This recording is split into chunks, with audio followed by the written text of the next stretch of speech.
अऊज़ु बिल्लाहि मिनश्शैतानिर्रजीम बिस्मिल्लाहिर्रहमानिर्रहीम इन्ना सलाती व नुसुकी व महयाया व ममाती लिल्लाहि रब्बिल आलमीन। आज मैं आपको एक ऐसे ख़ानदान से मिलाने जा रही हूँ जिसके लबों पर, जिसके दिल में, जिसके अमल में यही दुआ नज़र आती है, मेरा जीना मरना उठना बैठना सब कुछ अल्लाह रब्बुल आलमीन के लिए है। ये ख़ानदान कौन है?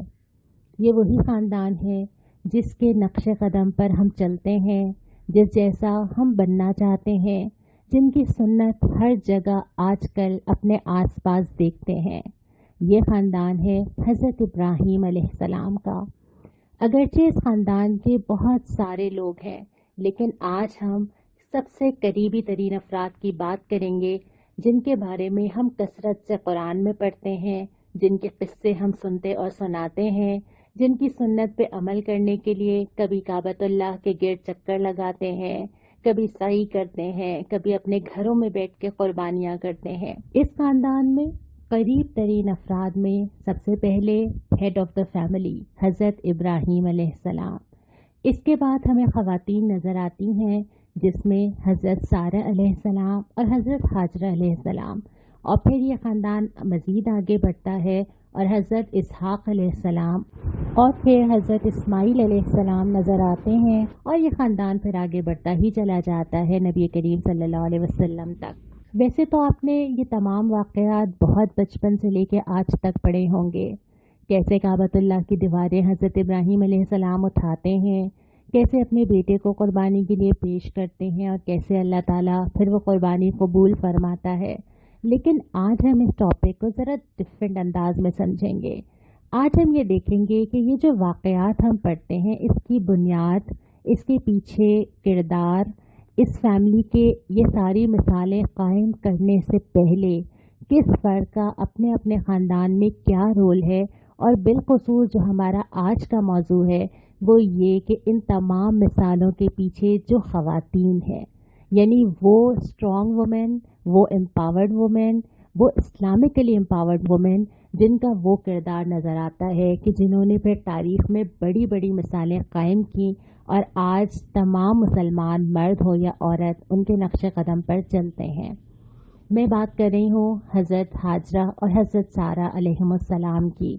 ये वो ख़वातीन हैं जो कि इन अंबिया के साथ साथ मौजूद हैं, इनको सपोर्ट करती हैं, इनका साथ देती हैं, इनके साथ इनकी स्ट्रेंथ बनती हैं।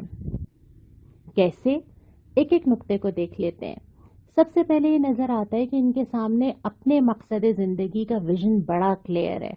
उनको मालूम है कि अल्लाह रब्बुल आलमीन को राज़ी करना अगर उनकी ज़िंदगी का मकसद है तो इस रास्ते पे उनको यकसुई के साथ कायम रहना है। अब रास्ते में बहुत सारी चीज़ें पेश आती हैं और आ सकती हैं, लेकिन इनको बिल्कुल क्लियरली ये बात पता है कि उन्होंने ज़िंदगी में किस रास्ते पर चलना है, और ये रास्ता उन्होंने अपनी मर्ज़ी से इख्तियार किया है, बग़ैर किसी प्रेशर के, और ये सोच के कि अगर ज़िंदगी में इंसान कोई मिशन इख्तियार कर लेता है या कोई मकसद तय कर लेता है तो फिर पूरी ज़िंदगी की सारी चीज़ें उसी के अकॉर्डिंग चलती हैं। फिर आप अमल भी वैसे ही करते हैं, फिर आप अपनी ज़िंदगी के तरजीहात भी वैसे ही तय करते हैं, फिर ज़िंदगी के तमाम रोल्स में आपने क्या करना है ये भी आप वैसे ही तय करते हैं। और उन्होंने पूरी ज़िंदगी, हम आगे देखते चले जाएंगे, ये प्रूफ किया कि पहले दिन से लेकर आखिर दिन तक उनको पता था कि उनको अपनी ज़िंदगी से हासिल क्या करना है, और यकीनन वो अल्लाह ताला की रज़ा थी। फिर इस मकसद ज़िंदगी वाज़े होने और अल्लाह ताला से ईमान मजबूत होने का नतीजा हमें उनकी पूरी ज़िंदगी में नज़र आता है। यानी आप अल्लाह ताला से अगर आपका क्लोज़ कनेक्शन है और इतना मजबूत ताल्लुक़ है तो उसका नतीजा ये होता है कि सारी ज़िंदगी आपकी ना फ़िक्र में इंतशार होता है, ना आप कंफ्यूज होते, और ना अमल में इंतशार होता है। फिर आपकी अमल और फ़िक्र एक जगह पे यकसू हो जाती है कि अच्छा अब रास्ता तो यही है, अब इसी पे चलना है, इसी पे अपने आप को मजबूत करना है, इसी के लिए इल्म हासिल करना है, अपने आप को स्ट्रॉन्ग करना है, किन लोगों के साथ जुड़ के रहना है, कैसे अल्लाह से मदद मांगनी है। सारी ज़िंदगी कभी तज़ब्ज़ुब या शक में नहीं जाना है, और ये पूरी ज़िंदगी यकसुई मिलती है तो फिर उसके बाद ये होता है कि इंसान हर हाल में अल्लाह के फ़ैसले पे राज़ी रहता है। پھر وہ خالی کسی بے آب و گیا وادی میں چھوڑ کے آنا ہو تو وہ یہ پوچھتی ہیں کہ کیا اللہ تعالیٰ نے حکم دیا ہے؟ اگر اللہ نے حکم دیا ہے تو وہ تو مجھے ضائع نہیں کرے گا. تو وہ یکسوئی کہاں سے آتی ہے؟ وہ اللہ پر ایمان اور تعلق ہوتا ہے کہ میرا رب اور میں، ہمارا کنیکشن ہے اور وہ مجھے ایسے نہیں چھوڑے گا. پھر رب پہ بھروسہ بھی اتنا ہوتا ہے کہ وہ مجھے ضائع تو نہیں کرے گا، وہ میرے لیے کچھ نہ کچھ تو دے گا. وہ مجھے یہاں پہ زمزم کا کنواں اس وقت نظر نہیں آ رہا، نہیں پتا کہ آگے کیا ہوگا. بیٹے کو قربانی کے لیے لے جایا جا رہا ہے تو مجھے نہیں پتا کہ آگے کیا ہوگا، لیکن اس وقت کوئی شکایت نظر نہیں آتی، کوئی سوال جواب نظر نہیں آتے. بس یہ یقین ہے کہ اللہ رب العالمین ہمارے ساتھ ہے، یہ یقین ہے کہ اللہ رب العالمین مجھے ضائع نہیں کرے گا، اور یہ یقین ہے کہ اللہ تعالیٰ میرے لیے یقیناً کچھ نہ کچھ بہتر لائے گا، اور وہ اللہ تعالیٰ لایا، لیکن آزمائش سے گزرنے کے بعد. لفظ آزمائش بھی یہاں سمجھنے کی ضرورت ہے. ہر انسان کی زندگی میں آزمائشیں ہوتی ہیں، اور وہ آزمائشیں ظاہر ہے وہ ٹیسٹ اور امتحان ہوتا ہے جو ہم میں سے ہر ایک فیس کرتا ہے کسی نہ کسی شکل میں. کسی کے لیے وہ تکلیف ہوتی ہے، کسی کے لیے وہ مالی معاملات ہیں، کسی کے لیے وہ انسانوں کی طرف سے ہے، کسی کے لیے وہ خدا نہ خواستہ بیماری کی شکل میں. تو گزرتی ہوئی زندگی میں جس طرح اللہ تعالیٰ آپ کا تعلق اور اللہ پہ بھروسہ چیک کرتا ہے، وہ ان آزمائشوں کی شکل میں آتا ہے. اور یہی ہمیں بار بار حضرت حاجرہ اور حضرت سارہ کی زندگی میں نظر آتا ہے کہ وہ آزمائشیں ایک کے بعد ایک آ رہی ہیں. شہر سے نکالا جانا ایک بڑی آزمائش ہے، گھر کی آزمائش، سیٹل لائف چھوڑنے کی آزمائش، کہیں ایسی جگہ پہ لا کے بسا دینا جہاں کوئی فیسلٹیز نہیں ہے، یہ ایک دوسری طرح کی آزمائش ہے. شوہر جو کہ نبی ہیں، ان کا ہر حال میں ساتھ دینا، یہ بھی ایک آزمائش ہے. اور پھر اولاد کے سامنے آزمائش آنا واقعتاً والدین کے لیے ہی آزمائش ہوتا ہے، تو اپنے بیٹے کو قربانی کے لیے پیش کرنے پہ آمادہ ہو جانا، یہ بھی ایک طرح کی آزمائش ہے. تو یہ تمام آزمائشوں سے گزر جانا ممکن ہی نہیں تھا اگر اللہ سے تعلق اور ایمان نہ ہو، ورنہ تو انسان ہم سب کے ساتھ جو ہوتا ہے، ہم پینک ہوتے ہیں، ہمیں انگزائٹی ہوتی ہے، ہمیں ڈپریشن ہوتا ہے، ہمیں سمجھ میں نہیں آ رہا ہوتا چیزیں. اللہ تعالیٰ پہ ایمان اور رب پہ تعلق اور یہ یقین کہ میرا رب میرے ساتھ ہے اور وہ میرے لیے راہ نکالے گا، انسان کو بہت ساری چیزوں سے آسانی سے گزار دیتا ہے. اور یہ یقین بھی کہ یہ آزمائش اصل میں میرے لیے درجات اور حاصل کرنے کا اور جنت کی طرف بڑھنے کا ایک ذریعہ ہے. پھر اس کے ساتھ ساتھ یہی ایمان کچھ کوالٹیز بھی پیدا کرتا ہے، جس میں ہمیں بہت زیادہ ڈیٹیل سے ایک واقعہ ملتا ہے حضرت سارہ کا. اور وہ واقعہ یہ ملتا ہے کہ بہت خوبصورت تھیں، اور جب حضرت ابراہیم کے ساتھ آئیں تو اس وقت کی جاہلیت کے دور کی تمام چیزوں کے مطابق ایک بادشاہ تھا جو کہ چاہتا تھا کہ وہ ان سے تعلق استوار کرے. حضرت سارہ کو یہ اس بات کی بہت فکر ہوتی ہے، وہ اللہ تعالیٰ سے بہت دعا کرتی ہیں، بہت کنسرنڈ ہوتی ہیں اپنے حیا کے بارے میں.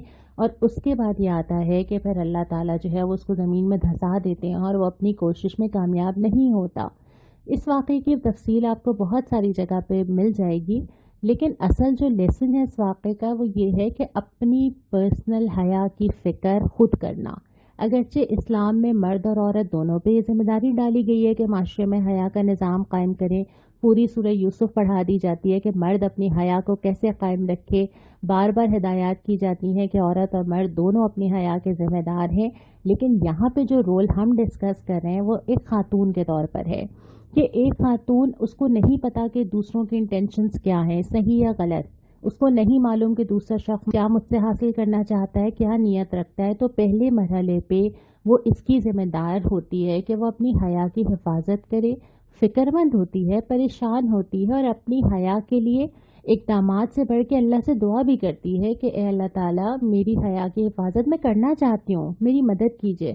اور پھر اللہ تعالیٰ اس کی مدد بھی کرتے ہیں، اور اللہ تعالیٰ کی مدد پھر بعد میں آتی ہے. پھر توکل بھی نظر آتا ہے، قناعت کی زندگی بھی نظر آتی ہے کہ اگر لائف سٹائل ایسا ہو تو اور بہت لگژری ہو اور دنیا سے بہت محبت ہو تو یہ سارے اقدامات نہیں ہو سکتے کہ ہجرت کرنی ہے، شہر چھوڑنا ہے، کہیں اور جا کے رہ جانا ہے، بلکہ یہ توکل ہوتا ہے جو کہ آپ کو ہر طرح کی چیزوں کے لیے تیار کرتا ہے. پھر ہمیں یہ رول ایک اور جو نظر آتا ہے نا، وہ فیملی کے اندر بھی نظر آتا ہے. ہم سب جانتے ہیں کہ ہم سب کے گھروں کی خواتین جو ہیں وہ فیملی کی چوائسز پہ، لائف سٹائل پہ، کن کن چیزوں پہ اثر انداز ہوتی ہیں. ख़ास तौर पे जब आप पेरेंटिंग करते हैं तो आपको पता होता है कि आपके जुमले कहीं ना कहीं ख़ानदान में रिफ्लेक्ट करते हैं। कभी वो 2 साल में ही नज़र आ जाते हैं, कभी 20 साल बाद जाके नज़र आते हैं।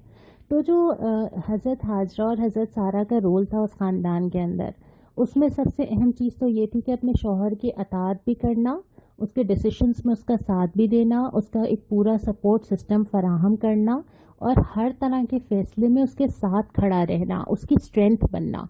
ये चीज़ हमें बहुत ज़्यादा नज़र आती है किरदार के अंदर। एक कामयाब घर और एक ऐसा घर जिसने आगे जाके माशरे के लिए कितनी काबिल अमल मिसालें और सुनहरी नमूने छोड़े हैं, उस घर की बेस पर खातून खाना का यकीनन बेहतरीन रोल होगा।